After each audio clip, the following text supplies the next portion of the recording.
The lord. దేవుని స్తోత్రం. హల్లెలూయా. దేవుని యొక్క వాక్యంలోకి వెళ్దాం. పరిశుద్ధ గ్రంథంలో నుండి నిర్గమకాండం. బైబిల్లో ఉన్న ప్రతి ఒక్కరు కూడా తెరవాలి. నిర్గమకాండం 23వ అధ్యాయం.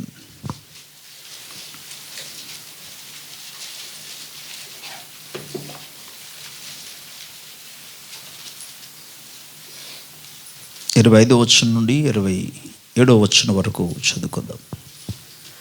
నీ దేవుడిని యెహోవానే సేవింపవలెను, అప్పుడు ఆయన నీ ఆహారమును నీ పానమును దీవించును.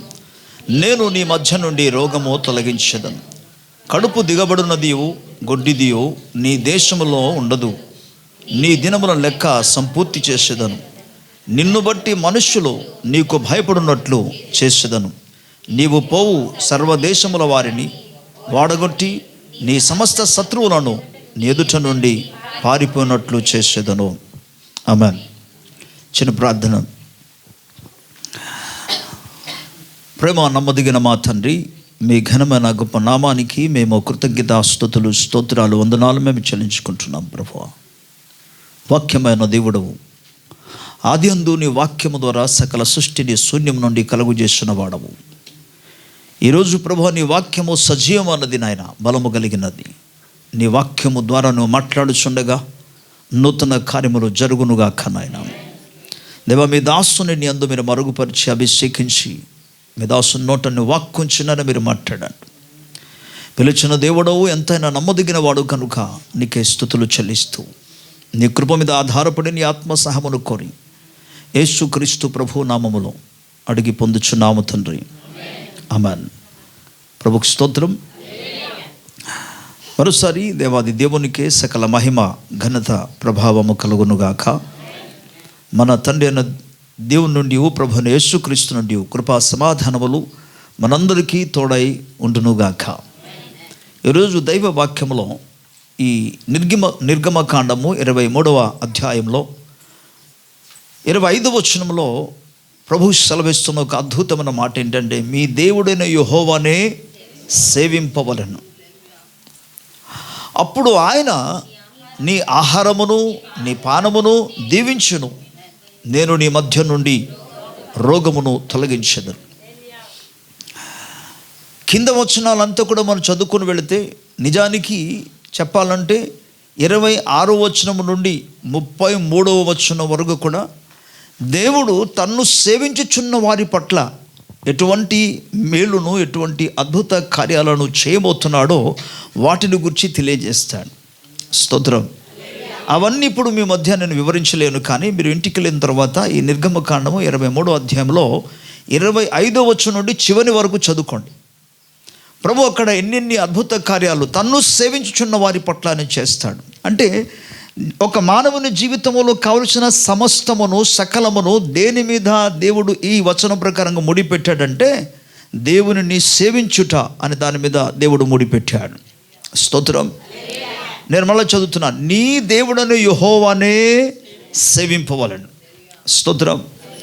ప్రభువును మాత్రము సేవించినప్పుడు, దేవుడని యెహోవాను మాత్రము సేవించినప్పుడు కలిగే దీవెనలను గురించి, కలిగే మేలు గురించి, ఉపకారం గురించి పరిశుద్ధాత్మ దేవుడు ఈ ఉదయకాల సమయాన్ని జ్ఞాపకం చేస్తున్నాడు. నెంబర్ 1, అప్పుడు ఆయన నీ ఆహారమును నీ పానమును దీవించు. అధిక శాతం మనుషులు బలహీనతలో పడడానికి కారణములో ఒక కారణం నీళ్ళు, ఆహారము, పానీయం. ఈ రెండిటి మూలముగా అధికమైన ప్రజలు అనారోగ్యానికి పాలవుతారు. వాతావరణాన్ని బట్టి అనారోగ్యానికి పాలవుతుంటారు. అయితే మీరు గమనించండి, ప్రభు ఇక్కడ ఏమంటాడంటే, నేను నీ యొక్క ఆహారమును నీ పానీయమును దీవిస్తానన్నాడు. దీవిస్తాననే పదానికి 2 అర్థాలు తెలియజేస్తుంది. ప్రభుకి స్తోత్రం చెప్తాం. మొదటి అర్థం ఏంటంటే, దేవుడు ఆయన దీవిస్తాడనే పదానికి ఏంటంటే ఫలింప చేస్తాడని అర్థం. ఫలింప చేస్తాడని చెప్పడానికి వాక్యాధారాలను కూడా జ్ఞాపకం చేస్తాను మీకు. ఆదికాండం 1వ అధ్యాయంలో 26వ వచనం నుండి దేవుడు మాట్లాడుతున్నాడంటే, రండి మనము మన పోలికందు నరుని సృజించుదము అని ప్రభు సెలవిచ్చాడు. ఓకే, వారు తర్వాత ఏం చేయబోతున్నాడు అని దాని గురించి మాట్లాడుతూ 28 వచనానికి వచ్చిన తర్వాత ప్రభు వారికి కలుగ చేసిన తర్వాత చేసిన మాట ఏంటంటే, మీరు ఫలించి అభివృద్ధి పొంది, చూడండి అక్కడ ఏమన్నంటే, దేవుడు యెహోవా వారిని ఆశీర్వదించెను అనే పదం చూస్తాం. ఏ విధంగా ఆశీర్వదించాడు? ఆశీర్వాదానికి అర్థం ఏంటి? మీరు ఫలించి అభివృద్ధి పొంది విస్తరించి భూమిని నిండించమని చెప్పాడు. దాన్ని లోపర్చుకొనుడి అన్నాడు. ప్రతి వచనాన్ని గురించి ఇప్పుడు వివరించడం లేదు, కానీ ఆశీర్వాదము అన్న పదానికి అర్థం ఏమనగా ఫలించుట లేదా అభివృద్ధి చెందుట. ప్రభుకి స్తోత్రం. సో ఈ నిర్గమకాండం 23వ అధ్యాయం 25వ వచనం ప్రకారముగా నేను నీ ఆహారమును నీ పానీయమును దీవిస్తాననే మొదటి అర్థం ఏంటంటే, దేవుడు వాటిని వర్ధిల్లింప చేస్తాడు. అంటే నీకు ఆహారమును పానీయాన్ని ఎటువంటి కొదువ లేకుండా, కొరత లేకుండా ప్రభు వాటిని ఆయన విస్తరింప చేస్తే లేదా అభివృద్ధి పరుస్తాడని వాగ్దానం ఇది. దేవుని స్తోత్రం, హల్లెలూయా. రెండవ ఆశీర్వాదం, నేను దాన్ని దీవిస్తానని చెప్పిన పదానికి అర్థం ఏంటంటే, వాటి మూలముగా ఎటువంటి అనారోగ్యం రాకుండా కాపాడడం. స్తోత్రం, హల్లెలూయా. దేవుడు వాటిని దీవించినప్పుడు శారీరకంగా ఎటువంటి అనారోగ్యము రాకుండా దేవుడు కాపాడుతాడు. మీరు గమనించండి, అందుకే ఇశ్రాయేల్ ప్రజల్ని దేవుడు ఆహారాన్ని, ఎటువంటి ఆహారం ఇచ్చారు? ఐగుప్తు దేశంలో వారు ఉన్నప్పుడు భయంకరముగా మాంసాహారాన్ని వారు భుజించారు. ఈవెన్ నేను వ్యక్తిగతంగా ఐగుప్తు దేశానికి వెళ్ళినప్పుడు కూడా చూశాను, అతి భయంకరముగా అక్కడ ఆహార పదార్థాలు అసలు అతి భయంకరంగా ఉంటుంది. సుమారుగా నేను లెక్క పెట్టి వచ్చింది ఏంటంటే 40 కంటే ఎక్కువ ఐటమ్స్ ఉన్నాయి అక్కడ భోజనం కోసం వెళితే. ఒక్కొక్క దాంట్లో నుండి ఒక చిన్న ముక్క వేస్తే చాలు ప్లేట్ మొత్తం నిండిపోద్ది. ఈ 40 దాంట్లో నుండి వేసారు అనుకోండి, ఒక్కొక్క ముక్క తీసుకుంటే. సో ఐగుప్తు దేశంలో ఆ దినాల్లో మంచి ఆహారము ఉండేది. అందుకే కదా ఇశ్రాయేల్ ప్రజలు వారు ఒక్కసారి బయటకు వచ్చిన తర్వాత వారు అక్కడున్న దోసకాయలు, అక్కడున్న కూరగాయలు, అక్కడున్న ఫిష్ కావచ్చు, వాటిని జ్ఞాపకం చేసుకుంటున్నాడు. ఏంటి ఇక్కడికి వచ్చా, మాకు తినడానికి అసలు ఏమీ లేకుండా చేశారు, అక్కడ ఉంటే బాగుండేది కదా అని. కానీ ఒకసారి ఆలోచన చేయండి, ఆహారం దొరుకుతుంది కదా అని మొత్తం తిన్నారు అనుకోండి, అది అనారోగ్యానికి పాలు. దేవుడు వారికి కావలసిన ఆరోగ్యమునకు కావలసిన ఆహారమునే అరణ్యములో దేవుడు వారికి అందజేశాడు. ప్రభుకి స్తోత్రం, హల్లెలూయా. వారు భుజించుచున్న ఆహారం మూలంగా వారికి ఎటువంటి అనారోగ్యము రాలేదు. మీరు గమనించండి, ఇజ్రాయేల్ ప్రజలలో ఎంతమంది అయితే వాళ్ళు బయలుదేరారో వారిలో ఎక్కువ మంది అనారోగ్యానికి పాలవడానికి ఒక కారణం ఏంటంటే, వారు దేవునికి వ్యతిరేకముగా ప్రవర్తించారు కాబట్టి. కానీ ప్రతి స్థలాల్లో మనం గమనించినప్పుడు దేవుడు వారిని స్వస్థపరుస్తూ విడుదల చేస్తూ కాపాడుతూ వారిని తీసుకొని వచ్చాడు దేవుడు. ప్రభుకి స్తోత్రం, హల్లెలూయా. సో మీరు గమనించండి, వారికి ఆరోగ్యము కలిగి ఉండాలని దేవుడు వారికి ఏం చేశాడంటే, దేవదూతలు భుజించే యొక్క ఆహారమును ఆయన ఆకాశము నుండి వారి నిమిత్తం ఆయన కుమ్మరించాడు. స్తోత్రం. ఈ ఆహారము భుజించడం ద్వారా వారికి బలం ఇస్తుంది, ఆరోగ్యం ఇస్తుంది, శక్తిని ఇస్తుంది, కానీ ఎటువంటి అనారోగ్యము రాదు. సో అలాంటి ఆహారమును గురించి ప్రభు ఇక్కడే మాట్లాడుతున్నాడు. నేను మీ మధ్య నుండి రోగమును తొలగింప చేస్తాను. ఇప్పుడు ఆహారమును పానీయాన్ని దేవుడు దీవించినప్పుడు. ఇది రెండో అర్థం.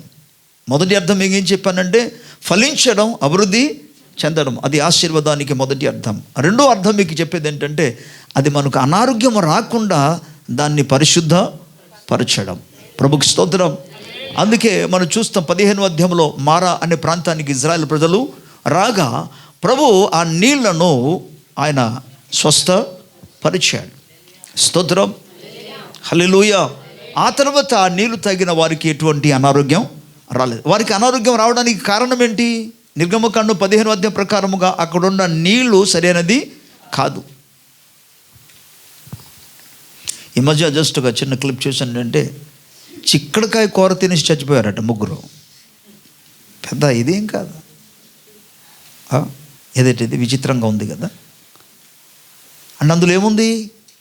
అదే మామూలు కూర అయితే వారికి ఎటువంటి హాని కలగదు. Something is there. దేవుడు మనం భుజించే ఆహారమును ఆస్వాదించినప్పుడు, వినండి శ్రద్ధగా, పెద్ద పెద్ద హోటల్కి వెళ్ళి మనం ఏదో పెద్ద బిర్యానీ, లేకపోతే ఆ దమ్ బిర్యానో, లేకపోతే ఏమంటారు దాని పేరు నాకు రాదు, అటువంటి తిన్నంత మాత్రాన మన ఆరోగ్యం కలిగి ఉంటామని కాదు. ప్రభు సముఖంలో ప్రార్థన చేసి మంచినీళ్ళు తాగిన దేవుడు ఆరోగ్యాన్ని ఇస్తాడు. సమాధానంతో కూడి ఇప్పుడు కూరగాయలు మాత్రం కాదు, ఆకుకూరలు తిన్న దేవుడు ఆరోగ్యం ఇస్తాడు. స్తోత్రం. పర్వాలేదు, వైట్ అన్నం తిన్న దేవునికి స్తోత్రం. తెల్లన్నమే తినండి, ఓకే. దేవుడు వాటిని ఆస్వాదిస్తే ప్రభుకు స్తోత్రం చెప్పాలి, ఆరోగ్యము కలిగి ఉంటారు. ప్రభు అదే చెప్తున్నాడు, నేను నీ ఆహారమును నీ పానీయాన్ని దీవిస్తాను. అయితే ఈ వాగ్దానం ఎవరికి? ఆయనను సేవించుచున్న వారికి. సో అందుకే చెప్తున్నాను, ముడి ఎక్కడ పెట్టాడంటే దేవుడు, లింక్ ఎక్కడ పెట్టాడంటే నీ దేవుడని యెహోవానే సేవింపవాలని, ఆయన్నే సేవించాలి. ఇప్పుడు క్వశ్చన్ వస్తుంది, ప్రశ్న, పాస్టర్ గారు మరి అందరూ పాస్టర్లు అయిపోవాలా? ఇక్కడ చెప్పేది పాస్టర్లు అయిపోను కానీ కాపరి పిలుపు అనేది దేవుడు కొందరికే ఇస్తాడు, అందరూ చేయలేరు. ప్రభువును సేవించుటలో అనేక మార్గాలు ఉన్నాయి.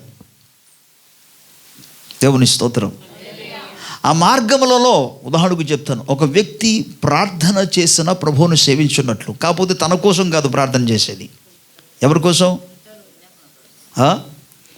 దేవుని బిడ్డల కోసం, సంఘము కొరకు, దైవ సేవకుల కొరకు, అన్యజనుల రక్షణ కొరకు, ఇజ్రాయేలు ప్రజల యొక్క రక్షణ కొరకు ప్రార్థన చేయటము కూడా సేవలో ఒక భాగం. అది స్తోత్రం. మీకు ఇంకా డౌట్గా ఉంటే, కొంతమందికి అర్థమైంది కానీ అయినా సరే మీకు క్లారిఫై చేయడానికి లూకా సువార్తలోనికి ఒకసారి మనం వెళదాం. ఇక్కడికి తర్వాత వద్దాం మనం, నిర్గమకాండంలోనికి. లూకా సువార్త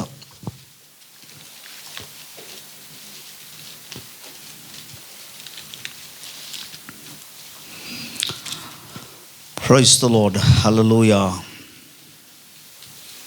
2వ అధ్యాయం, లూకా సువార్త 2వ అధ్యాయము 36వ వచనం నుండి 36, 37వ వచనం చదువుకుందాం. మరియు ఆషేరు గోత్రికురాలను పనూయేలు కుమార్తెనైన అన్నా అను ఒక ప్రవక్త్రి ఉండెను.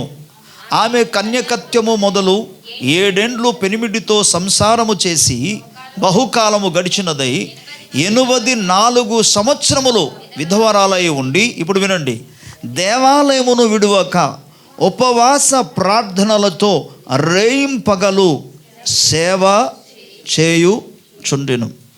స్తోత్రం. మీకు విషయం తెలుసా, ఇజ్రాయేల్ ప్రజలకి పురుషులు మాత్రమే ప్రభు స్థల మందిరానికి వస్తారు. స్త్రీలు వస్తారు కానీ యాక్సెస్ ఎక్కువగా ఎవరికంటే పురుషులకే, స్త్రీలకు అవకాశం అక్కడ ఉండదు. కానీ మీరు ఇక్కడ గమనిస్తే, ప్రభుకు స్తోత్రం చెప్దాం, ఈ స్థలం ముందు మనం గమనిస్తే ఆమె వాక్య పరిచయం అక్కడ చేయటం లేదు. దేవాలయం లోపలికి వెళ్ళి యాజక ధర్మాన్ని ఆమె చేయటం లేదు. లేవీయులు సహకరించినట్టుగా పరిచర్లో సహకారం చేయటం లేదు. ఆ పనులు చేయడానికి అసలు వీరికి అవకాశం లేదు. ఎందుకంటే దేవుని లేఖన భాగాలు గమనించినప్పుడు ధర్మశాస్త్ర ప్రకారంగా స్త్రీలలో ఎవరు కూడా యాజకత్వ పరిచర్య అక్కడ చేయలే. కానీ యాజకత్వం చేస్తున్న వారికి, ఆ సేవ చేస్తున్న వారికి ప్రార్థన ద్వారా, అందుకే ఆమెకు ఒక అవకాశం ఇవ్వబడింది. దేవుని మందిరంలోనే ఉండి ఆమె ఉపవాసము చేతను అలాగే ప్రార్థన చేతను ఏం చేస్తున్నారంట? దేవునిని సేవించుచున్నారు. స్తోత్రం. కాబట్టి ప్రార్థన చేయటము కూడా దేవుని సేవించుటలో ఒక భాగం. అందుకే ఎవరి కోసమే ప్రార్థన చేస్తున్నారు? తన కోసము కాదు. ఇజ్రాయేల్ ప్రజల యొక్క విమోచన కొరకు ఆమె ప్రార్థన చేశారు. స్తోత్రం. ఇది దేవునికి ఇష్టమైనది, దేవుని చిత్తమునకు అనుకూలమైనది. అందుకే ప్రార్థన చేయుట సేవలో ఒక భాగం. అందుకే నేను చెప్పేది ఏంటంటే, అందరూ దైవజనులుగా మారిపోవాలి, లేకపోతే పాస్టర్లు అయిపోవాలని కాదు ఇక్కడ చెప్పేది. దేవుని సేవ చేయుటలో అనేకమైన భాగాలు ఉన్నాయి. అనేక కోణాల్లో మనం ప్రభువును సేవించగలం. అందులో మనం పాలి భాగస్థులము కాగలము. స్తోత్రం. ఎవరైతే అట్టి రీతిగా ప్రభువును సేవిస్తున్నారో, నెంబర్ 1 ప్రార్థన చేయడం, అలాగే ఉపవాస ప్రార్థన చేయడం. స్తోత్రం. అలాగే దేవుని బిడ్డలారా, సంఘములో ఇంకా అనేకమైన వాద్య పరిచర్య కూడా ప్రభువుని సేవించుటలో ఒక భాగం అది. It is about part of the ministry. Okay, ప్రభువును పాటల ద్వారా మహిమపరచడం, it is also a part of the ministry. ఇది కూడా ప్రభువు సేవించుటలో ఒక భాగం. స్తోత్రం. ఇక మందిరంలో రకరకాల పనులు ఉంటాయి, వాటన్నిటిలో పాలిభాగస్తులు అవడం, అది కూడా ప్రభువును సేవించుటయే. దేవుని స్తోత్రం. అదే సమయంలో మనం గలతీ పత్రిక ఇదే లూకాసు వార్తలో మరో మాట మీ జ్ఞాపకం చేస్తాను. 8వ అధ్యాయంలోనికి ఒకసారి వెళదాం. లూకాసు వార్త 8వ అధ్యాయము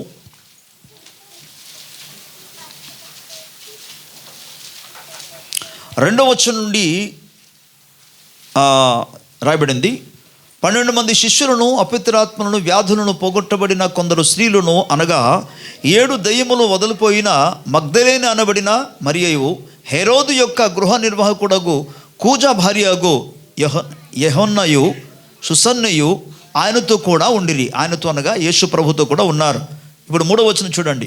వీరును ఇతర అనేకులను తమకు కలిగిన ఆస్తితో వారికి ఉపచారము చేయుచూ వచ్చింది. స్తోత్రం. దేవుణ్ణి పరిచర్య చేయుటలో, దేవుణ్ణి సేవించుటలో భాగంగా దేవుడు వారికి అనుగ్రహించిన వాటిలో ఆస్తిలో భాగం, అనగా వారికి కలిగిన ఆ దినాల్లో ఉన్న వెండి కావచ్చు, బంగారం కావచ్చు, లేకపోతే ఇక ఏదైనా వస్తువులు కావచ్చు, వాటిని ఇచ్చి దేవుని సేవ చేయుటలో. వారు సేవ చేయలే, వాళ్ళు వాక్య పరిచర్య చేయలేదు, జనాల ముందు వారు నిలబడలేదు, వాక్యం చెప్పలేదు. కానీ పరిచర్య చేస్తున్న వారికి, వాక్య పరిచర్య చేస్తున్న వారికి వారు తమకు కలిగిన వాటి ద్వారా, దేవుని స్తోత్రం, నేటి రోజుల గురించి మనం చెప్పాలంటే వారికి కలిగిన ధనము ద్వారా వారు ప్రభువును వారు సేవించినట్టుగా, సేవ చేసినట్టుగా, పరిచర్య చేసినట్టుగా దైవ వాక్యం మనకు జ్ఞాపకం చేస్తుంది. దేవుని స్తోత్రం. కాబట్టి దేవుని లేఖనం నుండి మీకు తెలియజేస్తున్న విషయం ఏంటంటే, దేవుని ప్రజలారా, మనం ప్రభువుకు ఇచ్చుట ద్వారా కూడా ప్రభు సేవలు మనం పాలిభాగస్థలము కాగలము. ఆ రీతిగా ప్రభువును సేవిస్తున్న వారి జీవితంలో వారి అన్నపానములలో దేవుడు ఆశీర్వదిస్తాడు. గమనించండి, దేవుని వాక్యం సెలవిస్తుంది, విత్తువానికి దేవుడు విత్తనము ఇస్తాడు, భుజించువానికి ఆయన ఆహారము ఇస్తాడు. విత్తనం విత్తినవాడు ఒక దినాన తప్పకుండా దానిని గుర్చిన విస్తారమైన పంటను ఆయన చూస్తాడు. ప్రభుకి స్తోత్రం. అందువలనే ఈ విధమైన సేవ చేస్తున్నప్పుడు దేవుడు వారికి అన్నపానములలో ఆయన దీవించారు. దేవుని స్తోత్రం. ఆయన అనుగ్రహించిన దీవెన కూడా ఎలా ఉంటుందంటే, ఆ దీవెనలో ఏముండదు, దుఃఖము ఉండదు. ప్రభుకి స్తోత్రం. హల్లెలూయా. రైట్. సామెతల గ్రంథంలో 10వ అధ్యాయం 22వ వచనంలో ఏమంటాడంటే, యెహోవా ఆశీర్వాదము ఐశ్వర్యమునిచ్చును, నరుల కష్టము చేత ఈ ఆశీర్వాదము ఎక్కువ కాదు. తెలుగు తర్జుమలో ఏమన్నాడంటే, యెహోవా ఆశీర్వాదము ఒక వ్యక్తిని ఐశ్వర్యవంతునిగా చేస్తుంది అంటూ, నరుల కష్టార్జితం వలన ఇది ఎక్కువ కాదు అన్నాడు. బట్ ఇంగ్లీష్ వెర్షన్లో మనం చదివితే అందులో ఆయన ఏమాత్రం కూడా దుఃఖము చేర్చారు అని పదం రాయబడింది. స్తోత్రం. బ్రదర్స్ కమాన్, ఇంగ్లీష్ ప్రొవర్బ్సే చదువుకున్నది, చాప్టర్ 10 10వ అధ్యాయము. ఆల్రెడీ చెప్పాను, 10వ అధ్యాయం 22 వచనమని చదవాలి. ఇంగ్లీష్ బైబిల్ కలిగిన వాళ్ళందరూ ఒక్కసారి చదవాలి. స్తోత్రం.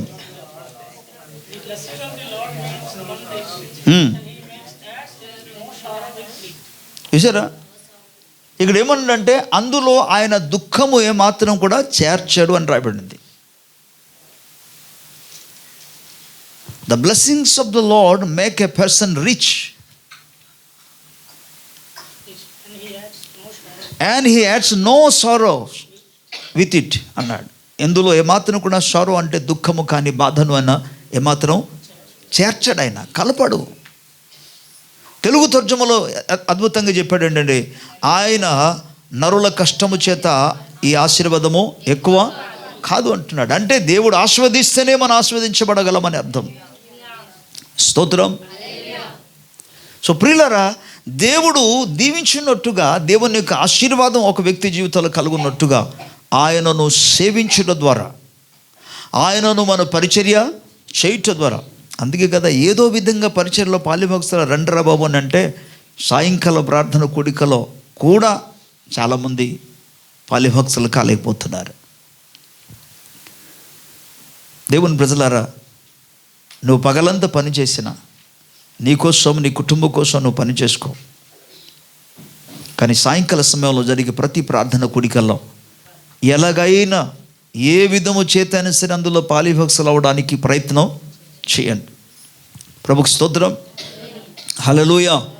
సో ప్రియులారా, ఇచ్చుట అనేది కూడా దేవుణ్ణి సేవించుటలో ఒక భాగం. అది ప్రార్థన చేయడం, ఉపవాస ప్రార్థన చేయడం, ఓకే, మనకు కలిగిన వాటిని ప్రభుకు ఇచ్చుట మూలంగా. దేవుని స్తోత్రం, హల్లెలూయా.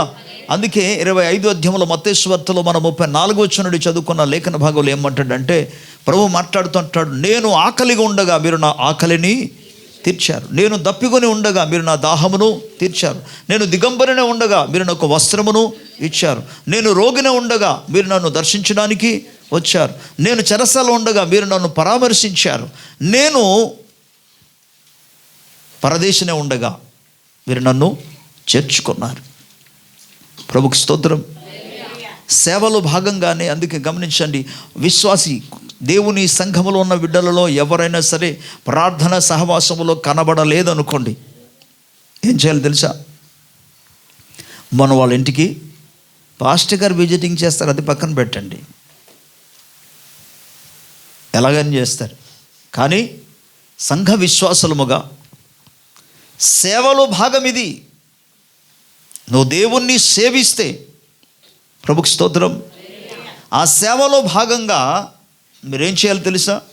సంఘ విశ్వాసాల దగ్గరికి వెళ్ళాలి. మీ వీధిలో ఉన్నవాళ్ళు కావచ్చు, మీ ఊర్లో ఉన్నవాళ్ళు కావచ్చు, నువ్వు ఎంతవరకు అయితే వెళ్ళగలవో అంత దూరంలో రాలేని వారి దగ్గరికి వెళ్ళి, అసలు what is the reason why they did not come, ఎందుకు వారు రాలేకపోయారు, వాళ్ళ దగ్గరికి వెళ్ళి పరామర్శించి వారితో కలిసి మాట్లాడి ప్రార్థన చేసి వస్తే చాలు.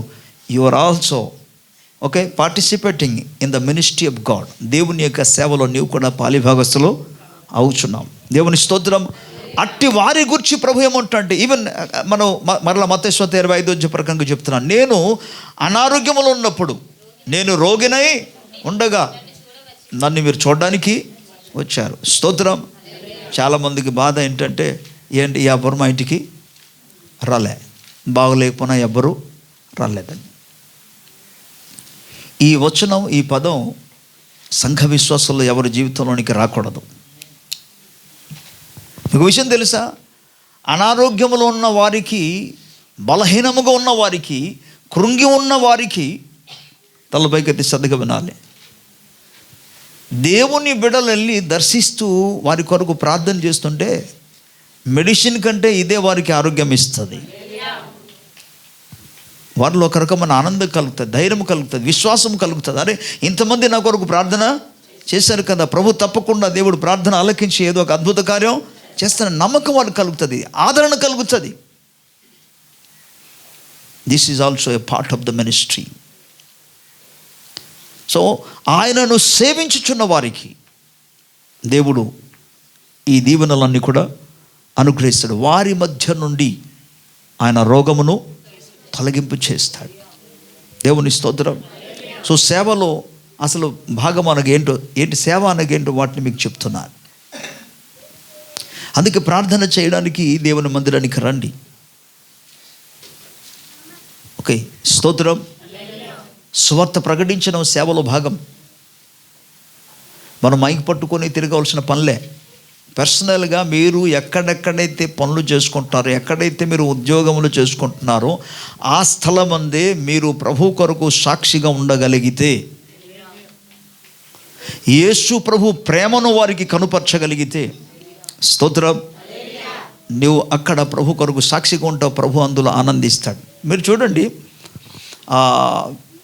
దానియేలు గురించి మీకు జ్ఞాపకం చేస్తాను. ఇప్పుడు దానియేలు దేవుణ్ణి సేవించాడా? మందిరానికి వెళ్ళి సేవించాడా? యాజక ధర్మం చేశాడా? చేయలే. కానీ దానియేలు దేవుని సేవకుడిగా ఎలాగ మారాడు? ఆయన చేసింది అంతేంటంటే దేవుని యందు భయము భక్తి కలిగి జీవించాడు ఆయన. స్తోత్రం, హల్లెలూయా.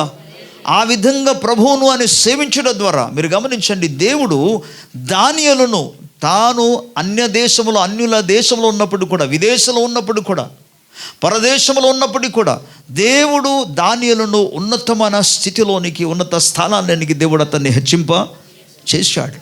స్తోత్రం. దానియేలు పక్షముగా దేవుడే వ్యాజ్యము అంటే దానియేలు పక్షముగా దేవుడే యుద్ధము చేశాడు. స్తోత్రం. దానియేలు కొరకైన దేవుడు సింహాల నోళ్లను మూయించేశాడు దేవుడు. స్తోత్రం. విదేశీలోనూ అన్యుల రాజు యొక్క హృదయాన్ని దానియేలును బట్టి కదిలింప చేసి, మీరు గమనించండి, రాజులు తప్పకుండా వారి యొక్క రాజభవనములో వారు తప్పకుండా రాత్రికాల సమయం వచ్చిందంటే వారు తప్పకుండా విందులు చేస్తూ, ఆ విందులో మామూలుగా ఉండదు అసలు. అన్ని రకాలైన ఆహార పదార్థాలతో వారు ఆనందిస్తారు. బట్ అదే సమయంలో రాజుల సముఖములో నాట్యమాడేవారు కూడా, సంగీత కచేరీ చేసే వాళ్ళు కూడా ఏర్పాటు చేస్తారు. అంటే అక్కడ వాయిద్య సంగీతం ఉంటుంది, పాటలు పాడేవాళ్ళు ఉంటారు, వాయిద్యాలు వాయిస్తారు, నాట్యము కూడా ఆడుతారు. ఇటువంటి ప్రదర్శన అందరూ కూడా రాజు సముఖంలో జరుగుతాయి. కానీ దేవుని వాక్యం చెప్తుందంటే దానియేలును బట్టి ఆ రోజు మరలా వచ్చారట కొంతమంది. అదే స్టేజ్లో అదే ప్లేస్లో ఉన్నవారు, ఆ వృత్తిలో ఉన్నవారు. అయ్యగారు స్టార్ట్ చేయమంటారా పాటలు పాడడం?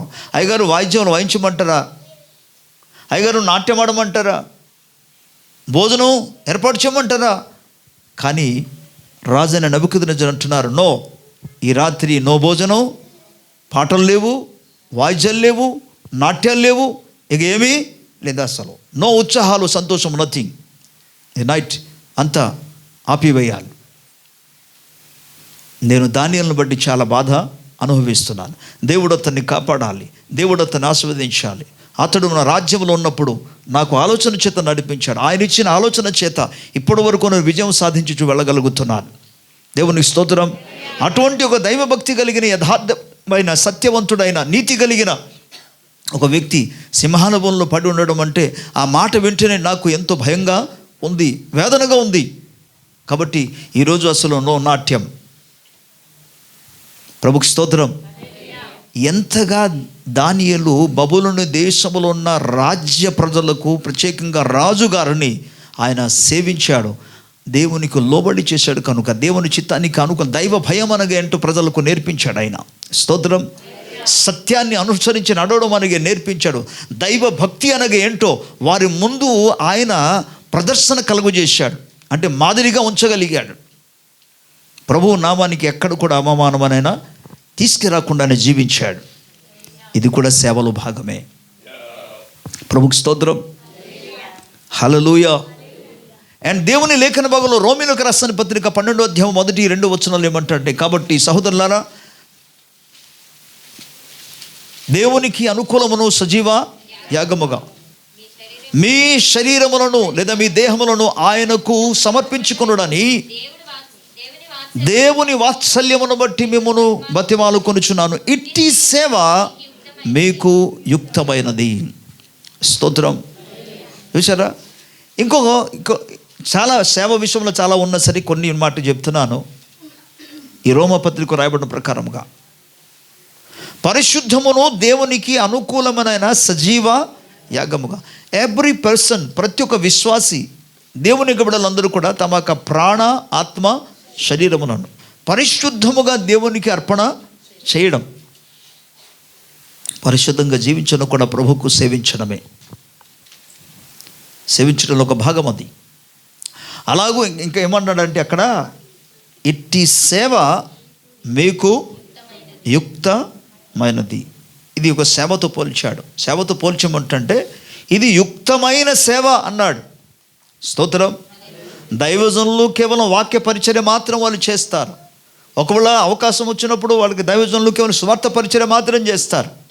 కానీ ప్రతి ఒక్క విశ్వాసి ప్రభువుని ఎలాగో సేవించగలరంటే తమ యొక్క ప్రాణ, ఆత్మ, శరీరమును సజీవ యాగముగా దేవునికి అర్పణ చేయటం ద్వారా ప్రభువును సేవించేవారుగా ఉంటారు. దేవుని స్తోత్రం. సో ప్రతి స్థలాల్లో మీకు అందుకు చెప్పాను, జాబ్ చేస్తూ తన వర్క్లో ఉండి కూడా దానియేలు దేవుణ్ణి సేవించగలిగాడు. యోసేపు తనకు ఉన్న పదవిని ఆయన పోషిస్తూ కూడా దేవుణ్ణి సేవించగలిగాడు. స్తోత్రం. నెహెమ్యా దేవుణ్ణి సేవిస్తూ కూడా అక్కడ ఉన్న ప్రజలను లేకపోతే రాజుగారిని సేవ చేస్తూ దేవుణ్ణి సేవ చేయగలిగాడు. వీళ్ళందరూ కూడా దేవుని సేవకుల లిస్టులోనికి వస్తారు. వాళ్ళందరూ ప్రభువుని సేవించారు. స్తోత్రం. కాబట్టి మీ దేవుడైన యెహోవానే. కానీ బాధకరమైన విషయం ఏంటంటే, ఎవరికైనా పని దొరికిందో అనుకోండి, ఆ పనిలోనే మునిగిపోతారు. ఉద్యోగం ఉందనుకోండి, ఉద్యోగంలోనే మునిగిపోతారు, అక్కడే ఆగిపోతారు. కానీ అక్కడ కూడా దేవుణ్ణి మనం సేవించగలమని, అవి చేస్తూ కూడా ప్రభువును మనం ఘనపరచగలమని దేవుని స్తోత్రం. బైబిల్ గ్రంథాల్లో అపొస్తలుడైన పౌలు గురించి చాలామంది he's the full time ministry అంటారు. దట్స్ గుడ్, మంచిదే. కానీ చెప్పనా, అపొస్తలుడైన పౌలు కూడా డేరాలా వర్క్ చేసేవాడు, డేరా పనులు చేసేవాడు. టెంట్ మేకర్, డేరాలు కుట్టేవాడు. దేనికి? తన ముఖ్య ఉద్దేశం ఏంటంటే, సేవలో వెళ్తే దేవుడు సేవలో ఉన్న వారిని సేవ ద్వారానే, అందులో ఉన్న వాటి ద్వారానే పోషిస్తాడు. ఇది లేఖన ఆధారాలు ఉన్నాయి. కానీ తన ఉద్దేశం ఏంటంటే, అనేకులకు నేను మాదిరిగా ఉండాలి. నేను మరొకరి మీద వారేదో కానుకలు ఇస్తారు, ఆ కానుకలు ఇచ్చి దాని ద్వారా పోషించబడడం కాదు, నేను వారికి ఒక మాదిరికరంగా ఉండాలి. అందుకే నా సొంత చేతులతో నేను పని చేసి కష్టపడి ప్రయాసపడి నేను బ్రతుకుచు ఉచితంగా నేను అనేకులకు సేవ చేస్తాను. అలాగూ నేను మాదిరిగా ఉండాలి అని ఈవెన్ పౌలు కూడా పనులు చేసుకున్నారు. కాబట్టి ఫుల్ టైం మినిస్ట్రీ అన్న వెంటనే కేవలము డైరెక్ట్గా ఏ పని లేకుండా సేవకే వచ్చామండి కాదు. అసలు అది కొంతమంది జీవితాల్లో దేవుడు పిలుపిస్తాడు. నీవు ఎక్కడ ఏ పని చేసినా అవి చేస్తూ దేవుణ్ణి నువ్వు సేవ చేయచ్చు. కానీ మరల వల్ల చెప్తున్నాను, ఆ పనిలోనే ఆగిపోవద్దు. అలాగ చేస్తే దేవుడు నీ ఆహారమును నీ యొక్క పానీయాన్ని ఆయన ఆశీర్వదించే దేవుడే ఉన్నాడు. దేవుని స్తోత్రం కలుగునుగాక. గట్టిగా హల్లెలూయా. నీ ఆహారాన్ని ఆయన దీవిస్తాడు, నీ పానీయాన్ని దీవిస్తాడు. ఇప్పుడు మిగతా వాటి గురించి మనం చూద్దాం. దేవుడు ఎటువంటి అద్భుత కార్యం చేస్తాడంటే, ఈ లేఖన భాగంలో మనం గమనించిన 26వ వచనం అంటాడు, కడుపు దిగబడినదియు గొడ్డిదియు నీ దేశములోను. దేవుని స్తోత్రం. ఈవెన్ మీ పశువుల మందకు కూడా ఎటువంటి అనారోగ్యము రాకుండా దేవుడు స్వస్థపరుస్తాడు. ఇక్కడ పశువుల మంద అని చెప్పాడు. నేటి రోజుల్లో పశువుల మంద కాదు, వారికి ఉండేది పశువుల మంద. ఇప్పటి కాలం గురించి మనం వర్తిస్తే, మనం చేసే చేతి పనులు, లేదా మనకు ఉద్యోగాలు, లేదా మన యొక్క వ్యాపారాలు, ఓకే, వాటిలో దేవుడు ఏం చేస్తాడు? ఎటువంటి గొడ్డుతనము లేకుండా దిగబడినది, కడుపు దిగబడినది గొడ్డుదియు నీ దేశములో ఉండదన్నాడు. ప్రభుకి స్తోత్రం. నువ్వు ప్రభువును సేవిస్తే, if you are serving God, you have a right to ask God. నువ్వు దేవుణ్ణి సేవించగలిగితే దేవుని దగ్గర అడగడానికి నీకు హక్కు ఉంది ఈ లేఖన ఆధార ప్రకారం. స్తోత్రం. ప్రభువా, నీ సేవ నేను చేస్తున్నాను, నా జీవితంలో నా అద్భుత కార్యం చేయాలి ప్రభువా, నువ్వు చేయాలి, నీ లేఖన ప్రకారంగా చేయి. దేవుని యొక్క వాక్యము సత్యమన్నది, ఆయన అబద్ధమాడని దేవుడు, ఆయన సత్యవంతుడైన దేవుడు. ఆయన వాక్యము సజీవమైనది, ఆయన వాక్యము స్వచ్ఛమైనది, ఆయన వాక్యము నిర్మలమైనది, ఆయన వాక్యము అక్షయమైనది. ప్రభుకి స్తోత్రం. ఆయన వాక్యము నిరంతరము నిలిచినది కనుక తప్పకుండా తన వాగ్దానాన్ని బట్టి, తన వాక్కును బట్టి ఆయన కార్యం చేస్తాడు. ఆయన తన నోట నుండి బయలువెడలిన మాటను ఏమాత్రము కూడా ఆయన త్రిప్పివేసే దేవుడు కాడైనా. ప్రభుకి స్తోత్రం చెప్దాం. హల్లెలూయా.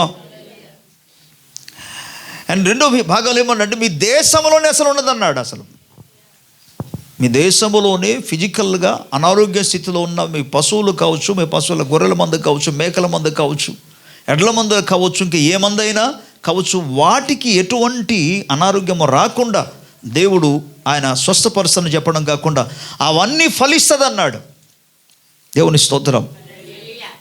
అందులో ఏమాత్రము కూడా గొడ్రాలుతనం అనేది ఏమాత్రం ఉండదు. తప్పకుండా అవి ఫలిస్తుంది అని ప్రభు వాగ్దానం చేశాడు. దేవుని స్తోత్రం.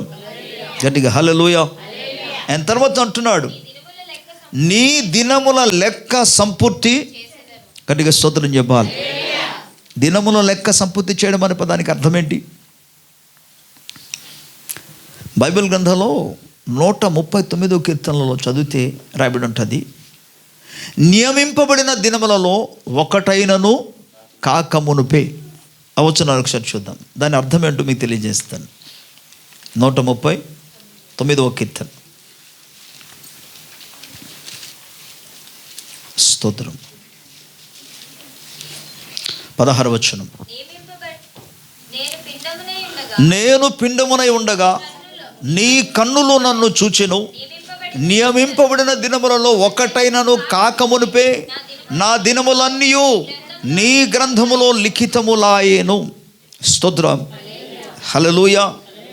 నియమింపబడిన దినములలో ఒకటైనను కాకమునుపే అంటే దేవుడు ఆల్రెడీ ఒక మనిషిని గురించి ముందుగానే ఎన్ని సంవత్సరాలు భూమి యందు జీవించాలో ముందుగానే దేవుడు నియమించేశాడు.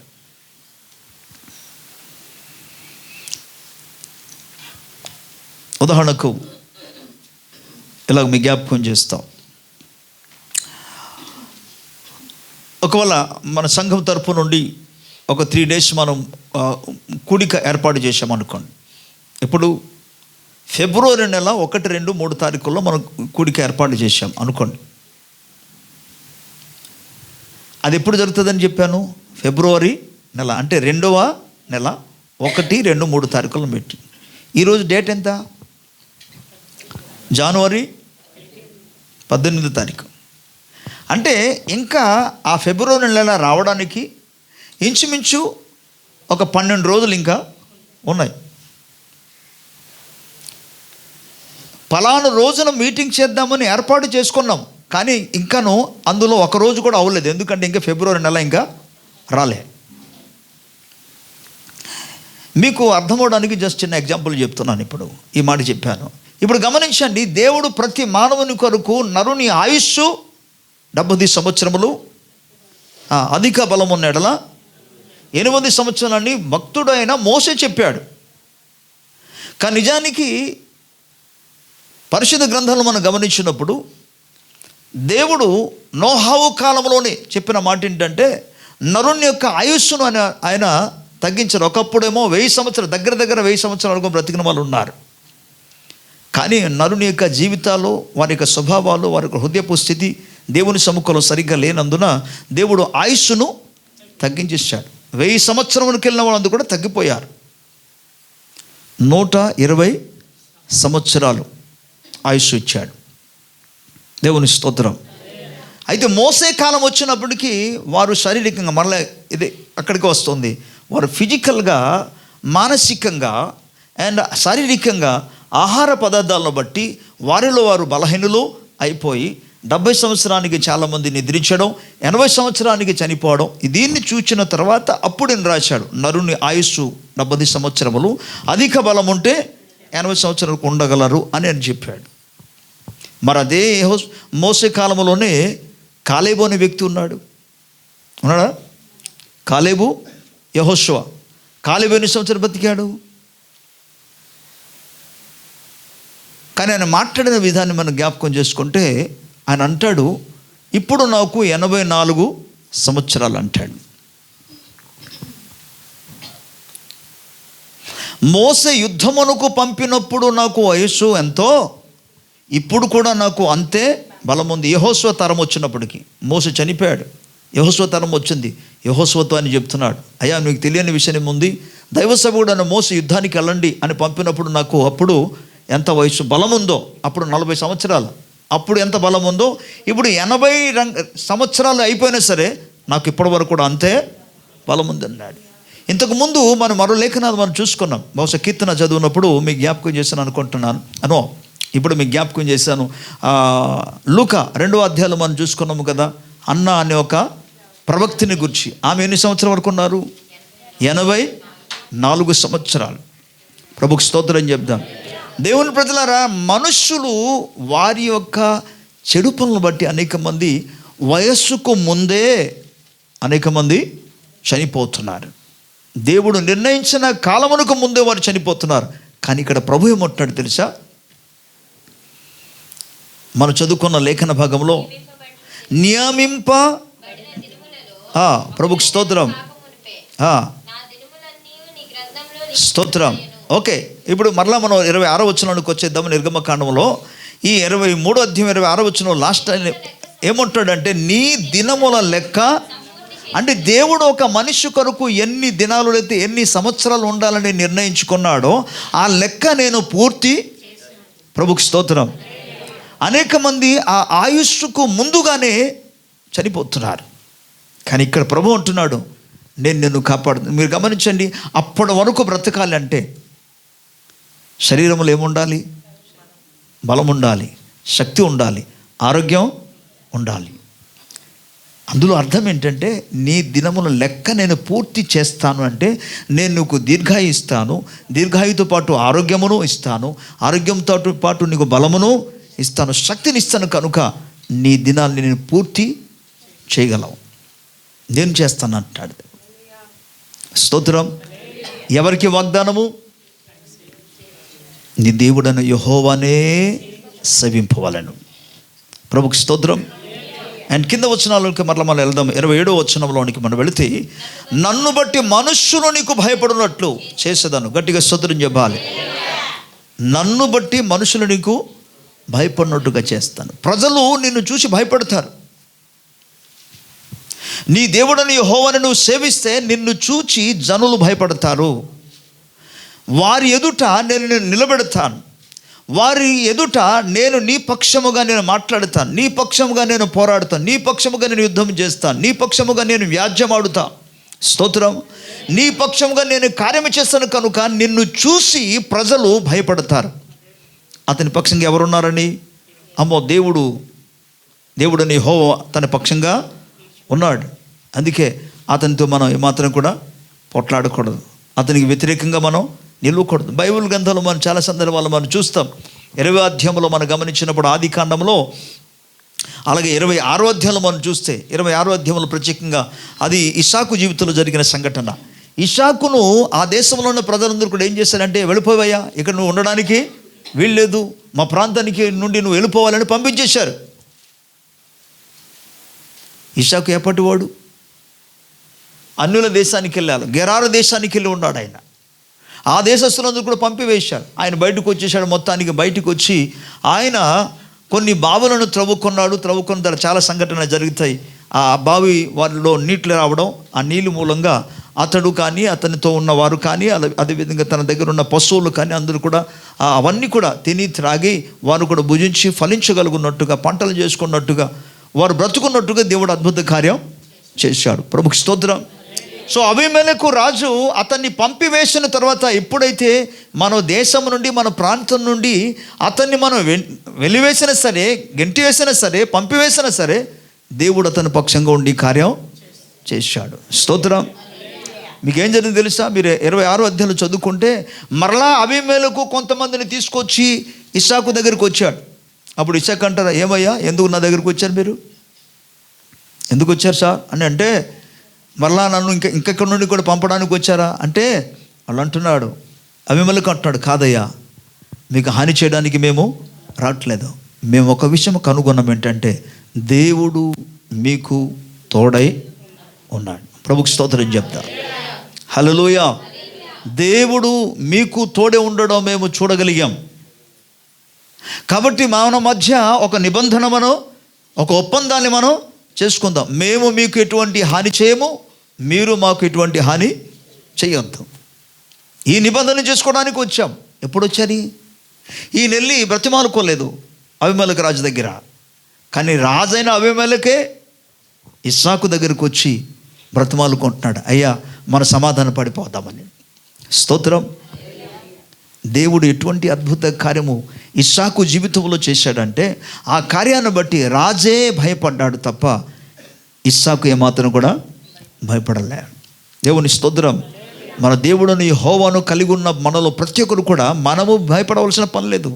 నిన్ను బట్టి, నీకు తోడే ఉన్న దేవుణ్ణి బట్టి జనులు భయపడతారు. ప్రభుకు స్తోత్రం. గట్టిగా హల్లెలూయా, హల్లెలూయా. అండ్ 27వ వచనంలో మాట్లాడుతూ మరలా ప్రభు ఏమంటాడంటే, నీవు పోవు సర్వ దేశముల వారిని వాడగొట్టి నీ సమస్త శత్రువులను నీ ఎదుట నుండి పారిపోనట్లు చేసేదను.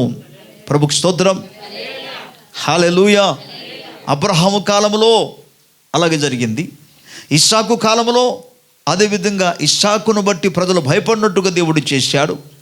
అండ్ మనం తెలుసు యాకోబు దినాల్లో కూడా గమనించినప్పుడు ఆ లేఖనం మనకు సెలవిస్తుంది, లాబాను యాకోబును చంపడానికి ప్రయత్నం చేసి వచ్చాడు, కానీ దేవుడు అతన్ని గద్దించాడు కదా. ఆదికాండం 31వ అధ్యాయంలో మనం చూసుకోగలిగితే 24వ వచనంలో పెట్టి మనం చూస్తాం ఏంటంటే, లాబానుతో దేవుడు మాట్లాడాడు, నా సేవకుడైన నా దాసుడైన యాకోబునకు వ్యతిరేకముగా నువ్వు అవునని కానీ కాదని కానీ మాట్లాడి, ఏ కీడు కానీ మంచి కానీ ఏది మాట్లాడడానికి వీల్లేదు, జాగ్రత్త అన్నాడు. స్తోత్రం, హల్లెలూయా, గట్టిగా స్తోత్రం. యాకోబును బట్టి దేవుడు భయం పుట్టించాడు లాబానుకి, అందుకే హాని చేయకుండా వచ్చి తిరిగి వెళ్ళిపోయాడు. నీ దేవుడని యెహోవాను సేవిస్తే దేవుడు నీ శత్రువులు నీకు భయపడినట్టుగానే చేస్తాడు. గట్టిగా స్తోత్రం. నీ శత్రువులు, అందుకే 28వ అధ్యాయంలో మనం ద్వితీయోపదేశకాండంలో మనం చదువుకోగలిగితే 10వ వచనం, 28వ అధ్యాయం ద్వితీయోపదేశకాండము 28:10. భూప్రజలందరూ యెహోవా నామమున నీవు పిలువబడుట చూచి నీకు భయపడుదురు. స్తోత్రం చెప్పాలి. నీవు ప్రభువు నామమును బట్టి పిలువబడుట చూచి భూప్రజలందరూ భయపడతారు.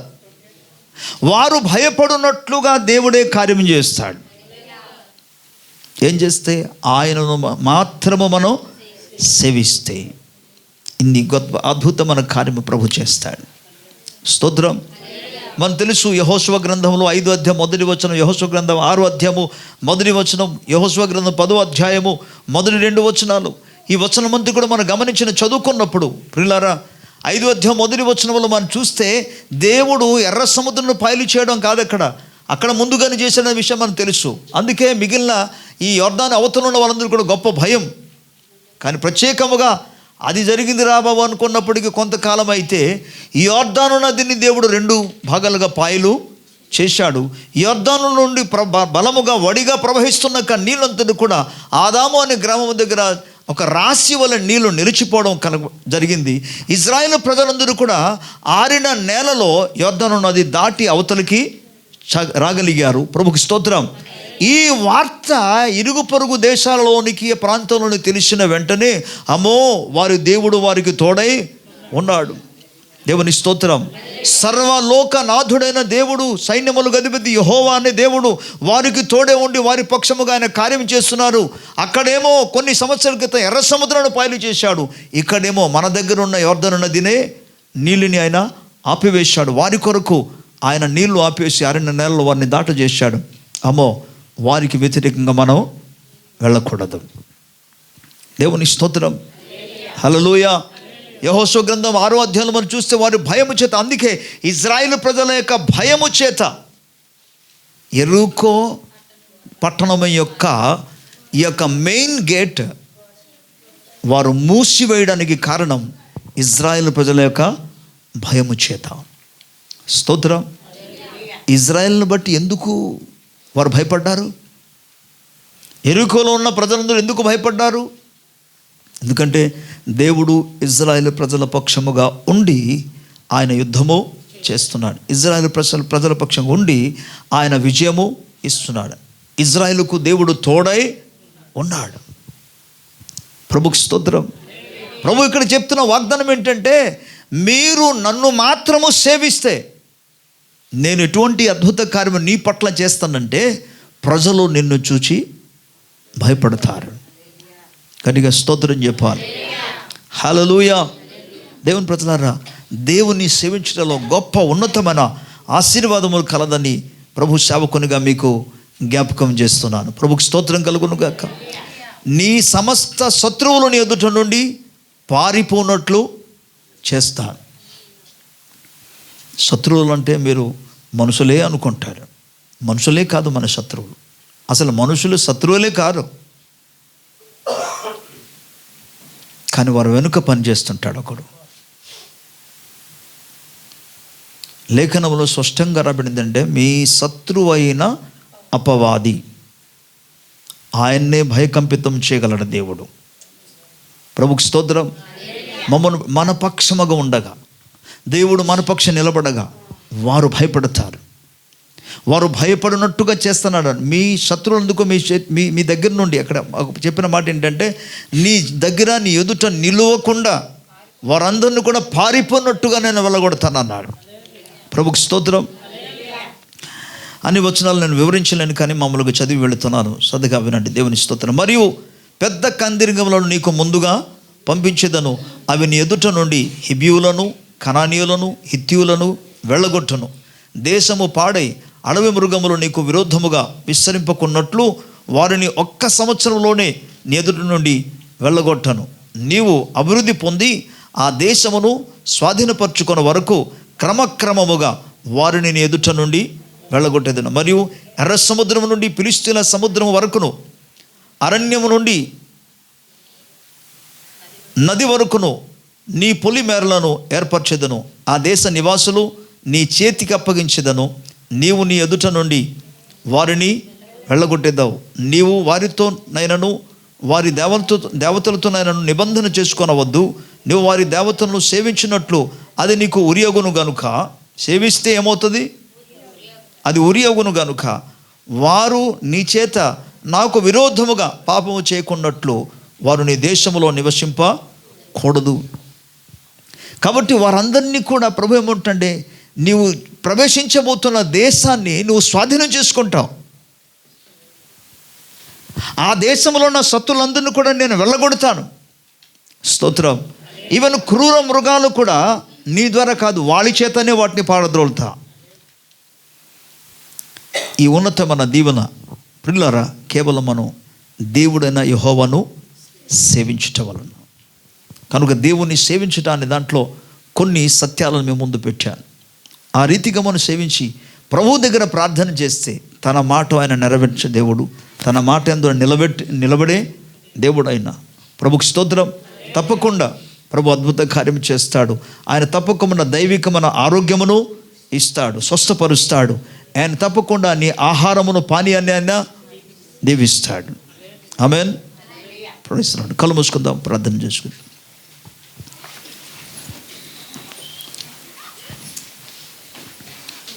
ప్రతి ఒక్కరు కూడా కళ్ళు మూసుకుని ఒక నిమిషం ప్రభు సముఖంలో మొరపెడదాం. దేవుని సహాయమును కోరుకుందాం, దేవుని కృపను మనం వేడుకుందాం. Wonderful God, worship your name O Jesus. దేవా, నేను సేవించగలిగిన ఉన్నత భాగ్యము నాకు అనుగ్రహించు. నాకున్న పనులను బట్టి నేను సేవించలేకపోతున్నాను ప్రభు, నన్ను క్షమించమని ప్రభు దగ్గర క్షమాపణ వేడుకోండి. ఏ విధము చేతనే సరే సేవలో పాలిభాగస్తులు అవ్వడానికి నాయన, ప్రార్థనలో పాలిభాగస్తులు అవడం ద్వారా సేవించినట్టుగా, ఉపవాసములో పాలిభాగస్తులు సేవించినట్లుగా ప్రభు, నీకు అనుగ్రహించిన వాటిలో నీకు ఇచ్చుట ద్వారా సేవించినట్లుగా సహాయం దయచేయమని ప్రభు దగ్గర మనం వేడుకుందాం. హల్లెలూయా, హల్లెలూయా. స్తోత్రం, స్తోత్రం, స్తోత్రం. ఓ రబా లాషగను. ఉన్న స్థలంలో మీరు ఎక్కడ ఉన్నా సరే, ఎక్కడ పని చేస్తున్నా సరే, ఎక్కడ ఉద్యోగం చేస్తున్నా సరే, ఏ రంగంలో నువ్వు వృత్తి కలిగి ఉన్నా సరే, ఆ స్థలమందు దేవుని కొరకు నువ్వు మహిమకరంగా దేవుని ఎదుట నీవు యథార్థంగా జీవించగలిగినప్పుడు, దేవుని ప్రేమను కనపరిచినప్పుడు నువ్వు ప్రభువును సేవిస్తున్నావు. అప్పుడు తప్పకుండా ప్రభు మీ పట్ల అద్భుత కార్యం చేస్తాడు. దైవ లేఖన భాగంలో దేవుని బిడ్డలారా, ఏ విధము చేతనే సరే ఉన్న స్థలాల్లో ప్రభు ప్రేమను అనగా నిత్య జీవం కలిగిన మాటను ప్రకటించేవారుగా ఉండాలి. హల్లెలూయా. స్తోత్రం, స్తోత్రం. ఎలాగైనా సరే ప్రభు తన మందిరానికి వచ్చి దేవుని బిడ్డలతో సహవాసము చేసి ఆరాధించగలుగున్నట్టుగా మత్తయి 25 ప్రకారముగా ఆకలి ఉన్న వాళ్ళ దగ్గరికి వెళ్ళి ఆకలి తీర్చడం, అనారోగ్యం ఉన్న వారి దగ్గరికి వెళ్ళి దర్శించడం, వారిని పరామర్శించడం, దేవుని సేవలో ఇవన్నీ కూడా భాగమే. అండ్ ఫైనల్గా మనం చూసుకున్నాం ఏంటంటే, దేవుని బిడ్డలారా, దేవుని దృష్టికి పరిశుద్ధమును అనుకూలమైన సజీవ యాగముగా నీ శరీరమును దేవునికి అప్పగించినప్పుడు అది యుక్తమైన సేవ అని లేఖనం మన జ్ఞాపకం చేస్తుంది. హల్లెలూయా. స్తోత్రం. మహోన్నతుడా నీకు వందనాలు, మహాగణుడా నీకు స్తోత్రాలు. ఓ లార్డ్, నీ అద్భుత కార్యం జరిపిస్తున్నందుకు నీకు స్తోత్రాలు. నాయనా నేను సేవిస్తుండగా నీ వాగ్దాన ప్రకారమునైనా ప్రతి ఒక్కరి ఆహారమును పానీయమును ఆశీర్వదించమని ప్రార్థిస్తున్నాను. నీ మాట చొప్పున ప్రభువా నేను సేవిస్తున్న ప్రతి ఒక్కరి జీవితం వారి కుటుంబాలలో ప్రభువా నాయనా హల్లెలూయా. దానియేలు వలె ప్రభువా దైవ భక్తి కలిగి జీవించిన ప్రతి ఒక్క కుటుంబాన్ని దేవా వారి ఆహారాన్ని పానీయాన్ని మీరు దీవించమని, వారి మధ్య నుండి ప్రభువా ప్రతి అనారోగ్యమును తీసిమని మేము ప్రార్థిస్తున్నాము. తొలగింప చేయబడును గాక అని ప్రకటిస్తున్నామయ్యా. దైవికమైన విడుదల, దైవికమైన స్వస్థత నాయన పొందుదురుగాక. నాయనా నీ కొందనాలు. వారి మధ్య నా ప్రభువా వారి పశువుల మందలు కూడా నాయన ఎటువంటి గొడ్డుతనం ఉండదని సెలవిచ్చావు నాయన. ఓ లార్డ్, ఫిజికల్ గా నాయన మీరు అద్భుతమైన దైవికమైన స్వస్థత ఫలించగలుగునట్టుగా మీరు దీవించమని ప్రార్థిస్తున్నాను. శత్రువులు భయపడినట్టుగా కార్యమిచ్చేయండి నాయన. ఏదో ఒక అద్భుత కార్యమిచ్చేయండి. ఇస్సాకు జీవితంలో ప్రభువా నువ్వు ఆశీర్వదించడం వలన నువ్వు అతనికి తోడే ఉన్నందుకు ప్రభువా నాయన నాయనా అబీమెలెకు భయముతో వచ్చిన సమాధాన పడినట్లుగా అలాంటి గొప్ప అద్భుత కార్యం జరిగించండి.